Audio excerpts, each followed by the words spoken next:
Hey everybody, welcome to Finding Ithaca. Today we're going to read a story called Androcles and a Lion. This ancient story is another more slightly complicated version of the fable of the lion and the mouse. Here the human element is introduced. Its appeal lies in the fact that Androcles himself is mistreated.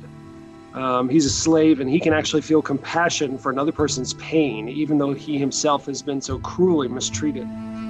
It's unique human capacity to be able to put oneself in the place and the point of view of another. In the end, it's his kindness that sets him free. In Rome, there was once a poor slave whose name was Androcles. His master was a cruel man, so unkind to him that at last Androcles ran away. He hid himself in the wild woods for many, many days. There was no food to be found. He grew so weak and so sick he thought that he would die. So one day he crept into a cave and he lay down. And no sooner that he was fast asleep. After a while, there was a great noise that woke him up. A lion had come into the cave and started roaring loudly. Androcles himself was much afraid. He felt for sure the beast would kill him. Soon, however, he saw that the lion was not angry, that he limped as though his foot hurt him. And Androcles grew so bold that he took hold of that lion's lame paw to see what was the matter. The lion stood quite still. He rubbed his head against the man's shoulder.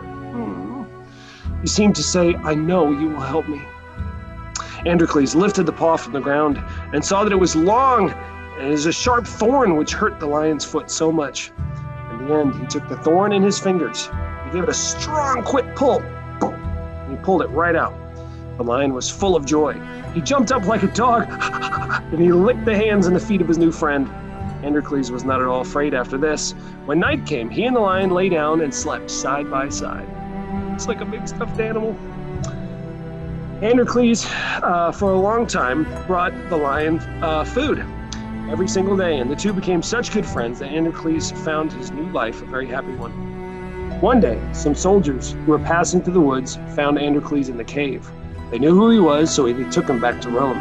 It was law at that time that every slave who had run away from his master should be made to fight a hungry lion. So a fierce lion was shut up for a while without food, and a time was set for the fight.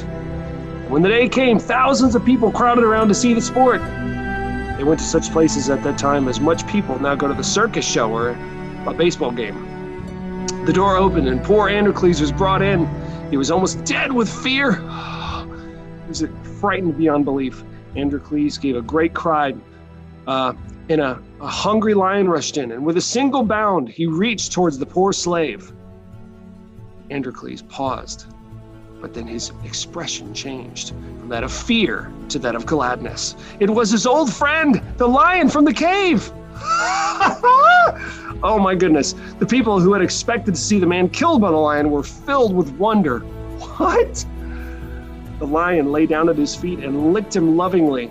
They saw this great beast rub his head against the slave's face as though he wanted to be petted. They could not understand what it all meant. After a while, they asked Androcles to tell them about it. So he stood up before them, and with his arm around the lion's neck, he told how he and the beast had lived together in the cave. "I am a man," he said, "but no man has ever befriended me. The poor lion alone has been kind to me, and we love each other as brothers." People were not so bad that they could be so cruel to the poor slave now. "Live and be free," they cried. "Live and be free! Androcles, live and be free!" The others cried, "Let the lion go, free too. Give both of them their liberty." So Androcles was set free, and the lion was given to him for his very own, and they lived together in Rome.